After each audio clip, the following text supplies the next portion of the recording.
अस्सलाम वालेकुम guys, welcome to my YouTube channel. कैसे हैं आप सब? उम्मीद करता हूँ आप लोग सब खैरियत से होंगे। गाइस, ये वाली वीडियो आप लोगों ने पूरी देखनी है ताकि आपके माइंड में जो भी क्वेश्चन है वो तमाम इस वीडियोस में मैं क्लियर कर दूंगा। आप लोगों की तमाम सवालों का जवाब देने वाला हूँ। वीडियो को आप लोगों ने पूरा देखना है। सबसे पहले आपको बता दूं कि सोशल मीडिया पर अभी भी कुछ जाहल किस्म के लोग ऐसे हैं जो आप लोगों को डरा रहे हैं कि पाकिस्तान से 34 सिटीज़ को बैन है, 25 सिटीज़ को बैन है। फर्स्ट ऑफ ऑल आप लोगों को मैं ये क्लियर कर दूं कि यूएई ने पाकिस्तान के किसी भी स्पेसिफिक सिटी को बैन नहीं किया हुआ। अगर किसी भी एक सिटी का वीज़ा नहीं लग रहा तो वो मोस्टली नॉर्मली बहुत से सिटीज़ के नहीं लग रहे। अभी जिस तरह लोग बोलते हैं कि केपीके के मोस्टली सिटीज़ को बैन किया हुआ है, तो केपीके में बहुत से सिटीज़ ऐसे हैं जो आप लोग बोलते हो कि बैन है, लेकिन बहुत से लोगों के वहाँ से वीज़े लग भी रहे हैं। इसीलिए पहली बात तो आपकी ये कंफर्म होगी कि यूएई ने पाकिस्तान के किसी भी स्पेसिफिक सिटी को बैन नहीं किया हुआ। पाकिस्तान के तमाम सिटीज़ के वीज़ाज ओपन है।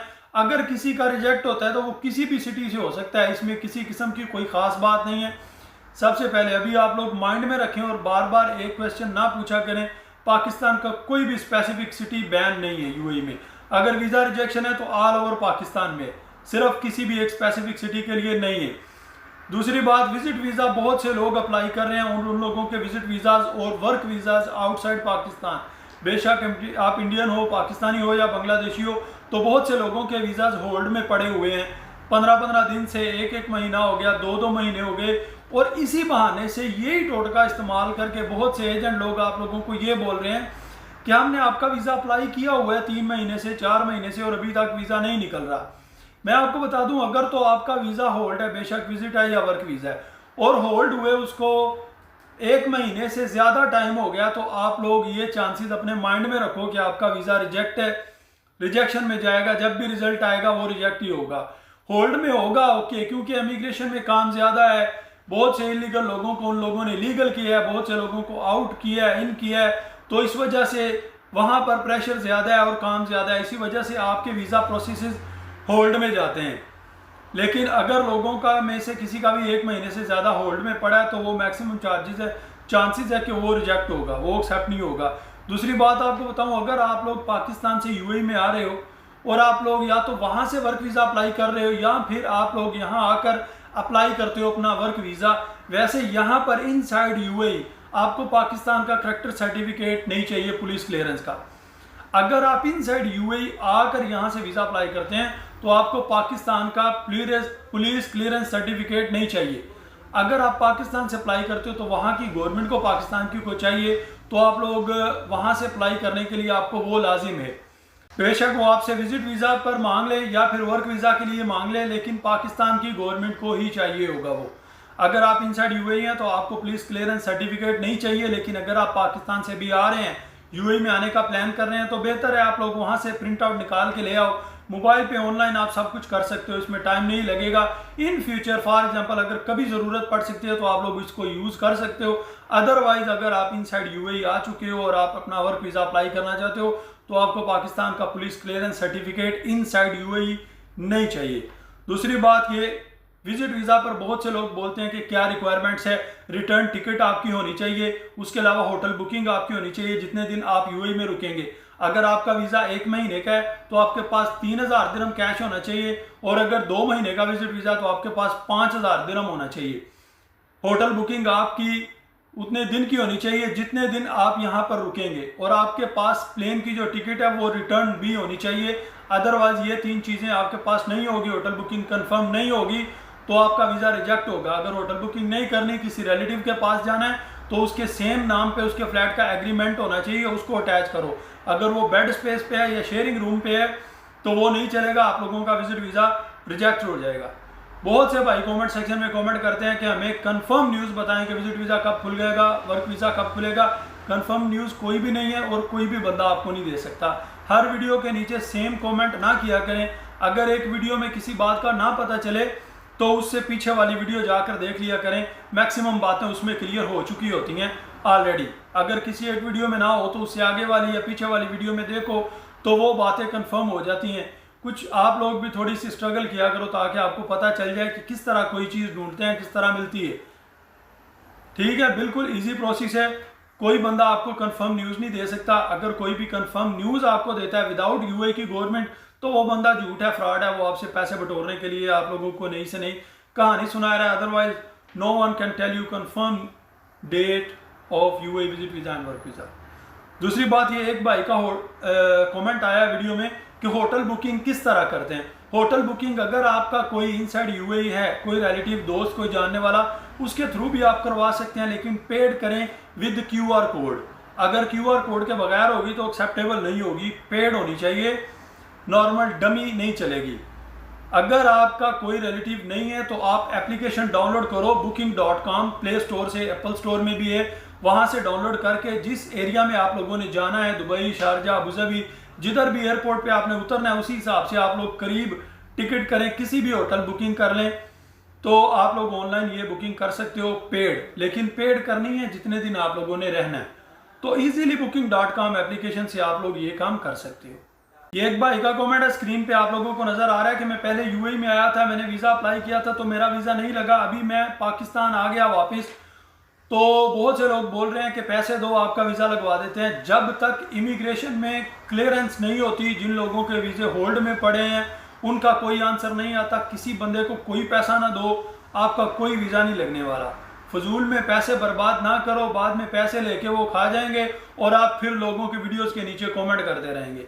इसीलिए जब तक यूएई की गवर्नमेंट की ऑफिशियल साइट पे कोई न्यूज़ नहीं आती, तब तक आप लोग किसी बंदे को पैसे ना दो। एक भाई का कमेंट आया है, ये आप स्क्रीन पे देखो, दुबई टैक्सी जॉब के हवाले से। वो बोलता है आपको कुछ इन्फॉर्मेशन है भाई, क्यों इन्फॉर्मेशन नहीं है, क्यों नहीं होगी, ज़रूर बताएंगे आपका जो भी क्वेश्चन होगा। अगर आप लोगों ने दुबई टैक्सी या शारजा टैक्सी, किसी भी टैक्सी में आप लोगों को जॉब चाहिए, शारजा टैक्सी में तो ईजी है, अजमान टैक्सी का मुझे पता नहीं है। शारजा टैक्सी में ईजी है, वो लोग आपको ड्राइविंग लाइसेंस भी लेके देंगे, आपको जॉब भी देंगे, टैक्सी भी देंगे, लेकिन पैसे आपकी सैलरी से सब कुछ काटते रहेंगे शारजा टैक्सी वाले। मोस्टली ये होता है जब वीज़े खुले होते हैं, अगर आपका कोई जानने वाला शारजा टैक्सी में लगा है तो वो डायरेक्ट आपको कंपनी से वीज़ा भी भेज सकता है, आप ड्राइवर वीज़े पे आ भी सकते हो। बाद में यहाँ पर शारजा टैक्सी की कुछ कंपनियाँ ऐसी हैं वो सब कुछ पे करेंगी, आपको लाइसेंस लेके देंगे, उसके बाद आपको टैक्सी दे देंगे, आप अपना काम स्टार्ट करो। लेकिन दुबई में अगर आपके पास ड्राइविंग लाइसेंस है यूएई का और आपने जो आरटीए का टेस्ट है वो आप पास करोगे, उसके बाद आप लोगों को टैक्सी वो लोग दे देंगे और आप लोग दुबई टैक्सी में जॉब कर सकते हैं। किसी किस्म का कोई इशू नहीं है, आपके पास यूएई का वैलिड ड्राइविंग लाइसेंस होना चाहिए। दूसरी बात ये, एक भाई ने कमेंट किया कि अगर मैं यूएई में विजिट वीज़ा पर आ जाऊं तो मैं टीचर की जॉब कर सकता हूं। आप टीचर की जॉब करो या इंजीनियर की जॉब करो, अगर आपके पास वर्क वीज़ा नहीं है तो आप जॉब नहीं कर सकते। अगर आप करेंगे तो 10,000 दिरहम फाइन होगा अगर विजिट वीज़े पर ऑन द स्पॉट आप काम करते हुए पकड़े गए। ऑनलाइन जॉब करते हो, ऑनलाइन टीचिंग करते हो तो पढ़ाओ, मोबाइल में, एप्लीकेशन में, ईमो में, व्हाट्सएप में, बोटिम में, कहीं पे भी ऑनलाइन नो इशू।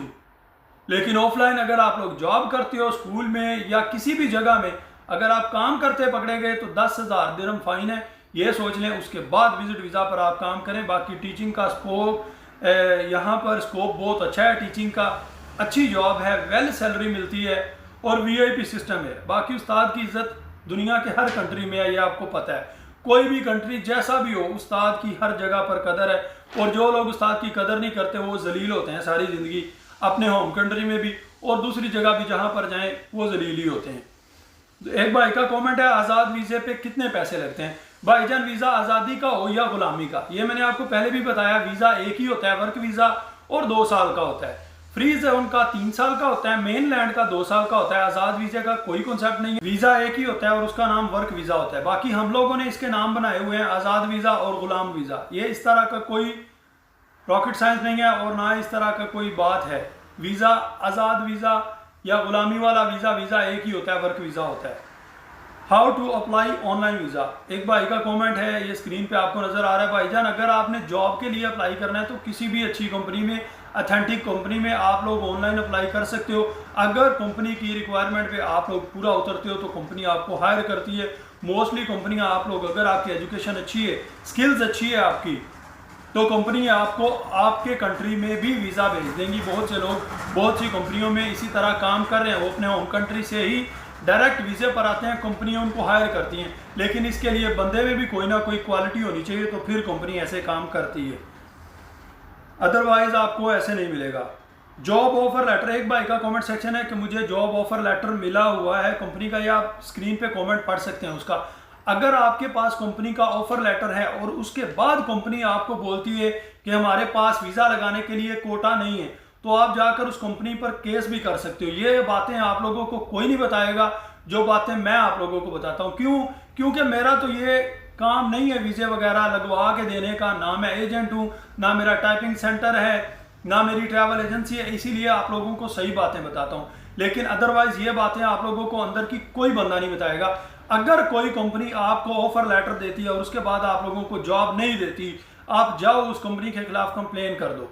आपकी कंप्लेन दर्ज करेंगे और वो लोग आपके हकूक आपको लेके देंगे कि कंपनी के पास जब कोटा ही नहीं है तो क्यों ऑफर लेटर दिया लोगों को।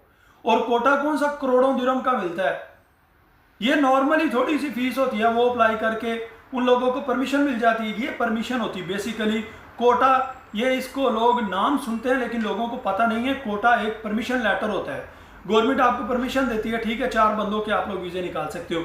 अगर फीस ज़्यादा पे करते हो तो ज़्यादा बंदों के भी निकाल सकते हो अगर आपकी कंपनी बड़ी है, तो इसको कोटा बोलते हैं। ये कोई रॉकेट साइंस नहीं है कोटे का नाम। ये सिंपली आप ये समझो कि नॉर्मल अल्फाज में ये परमिशन होती है कि आप लोग इतने बंदों के वीज़े निकाल सकते हैं। दूसरा, एक भाई का कमेंट आया था कि हम ऑनलाइन किस अथेंटिक कंपनी में जॉब अप्लाई करें। यार जॉब्स वैकेंसीज की मैं पहले वीडियो बनाता था, लेकिन आपको पता है कि कोई भी चैनल हो तो वो एक ही कैटेगरी में होना, तो फिर लोग शौक से उस चैनल को विजिट करते हैं। अभी मेरा ये चैनल है, मैं आप लोगों को ये गाइडलाइन देता हूँ विजिट वीज़ा, वर्क वीज़ा या यूएई में वीज़ा के हवाले से। अगर इस पर मैं कुकिंग के काम स्टार्ट कर दूँ या उसके अलावा शूज़ बेचने शुरू कर दूँ तो फिर लोग इस तरह इंटरेस्ट नहीं रखते। और वैसे भी मेरे पास कोई अलादीन का चिराग नहीं है कि तमाम इन्फॉर्मेशन मैं एक ही चैनल पर देना शुरू कर दूं, तो इसीलिए मैं टू दी पॉइंट अपने इस चैनल पर सिर्फ ये ही इन्फॉर्मेशन देता हूं। अदरवाइज मैं पहले जॉब वैकेंसीज की ही वीडियोस बनाता था जो मोस्टली कंपनीज हायर करती हैं स्टाफ, जहां पर जॉब वैकेंसीज आती हैं मोस्टली मैं वीडियोस उसी टॉपिक पे बनाता था। लेकिन बाद में मैंने देखा कि लोग उसमें इंटरेस्ट नहीं रखते, इसीलिए मैंने टॉपिक चेंज कर दिया, क्योंकि हमेशा लोगों को वो देना चाहिए जो लोगों को चाहिए। इसीलिए फिर मैंने इस टॉपिक पर वीडियो बनानी कम कर दी। लेकिन अगर आप लोग बोलेंगे तो मैं उसके लिए नया चैनल बना दूंगा, यही कर सकता हूं। और मैं तो उस पर सिर्फ जॉब वैकेंसीज के हवाले से मैं वीडियोस बना के अपलोड कर दिया करूंगा। अगर आप लोगों को ज़रूरत है तो कमेंट सेक्शन में आप लोग कमेंट करके मुझे बताओ। अगर आप लोगों की ज़्यादा राय हुई तो मैं बना दूंगा, नो इशू, और डेली बेसिस पर वहाँ पर अपलोड कर दिया करूँगा। उसका फ़ायदा ये होगा कि आप लोगों को किसी को पैसे नहीं देने पड़ेंगे, फ्री में होंगी। जो सिलेक्ट हो गया वो फ्री में होगा, जिसकी भी हायरिंग हो गई, जिसको कंपनी चूज किया फ्री में होगा। किसी किस्म का कोई पैसा आप लोगों को नहीं देना पड़ेगा। एक बात मोस्ट इंपॉर्टेंट मैं भूल गया हूँ स्टार्ट में करने के लिए, तो अभी कर रहा हूँ।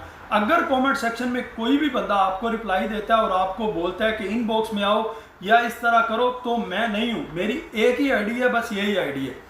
अगर मेरे सेम नाम से मैं आपको रिप्लाई करता हूँ तो आप उसका जवाब दें। अदरवाइज कोई भी थर्ड बंदा आपको मैसेज करता है या आपके कमेंट का रिप्लाई देता है तो उसकी बातों में एतबार करके आप लोग किसी किस्म की उसकी बातों में नहीं आना, वरना बाद में आप लोग फिर मुझे कसूरवार ठहरवाओगे। इसी तरह अपना ख्याल रखें और इन चोर और ठगबाजों से बचें, ये हर जगह पर बैठें। इंशाल्लाह मिलते हैं नेक्स्ट वीडियो में। अगर वीडियो अच्छी लगी हो तो लाइक और शेयर कर दें और चैनल को सब्सक्राइब करना ना भूलें। अस्सलाम वालेकुम।